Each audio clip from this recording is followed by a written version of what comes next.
ఇగో ఇది మా talk shed మా ఇది అంటే ఇది ఇప్పుడే ఇది ఎప్పుడు వేసినాం మా పాత బండి ఉన్నప్పుడే వేసినాం మొత్తం అంగడి ఉన్నది ఇలా ఇవి ఇక్కడ సామాను ఉన్నాయి ఇవి వడ్లు ఇవి విత్తనాల వడ్లు ఇవి అంటే వాళ్ళు తీసుకోమంటే తీసుకోపోలే ఇక్కడనే వేసి పెరిగి ఇక్కడ డ్రమ్ములు ఇగో మన బండి టాపు దీన్ని ఎక్కియాలి ఇంకో 2 రోజులలా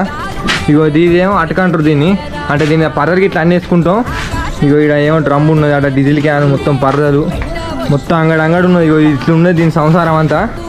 ఇక ఇప్పుడు మన బండి ఎండలనే ఉంటుంది పూజ అయినా కానీ ఇప్పుడు దాన్ని చిల్లు అయితే పెట్టాలి ఇక మా బాబమ్మని ఇగో ఇంకా కింద క్లీన్ చేసింది కొంచెం అంతా ఏమంటాయి బాబమ్మ నువ్వు చేసిరా అది నేనే చేసిన నేనే చేసిన అంత లాగా పెట్టి అంత ఊడ్చిన నేనే మరి మంచి పని చేసినవి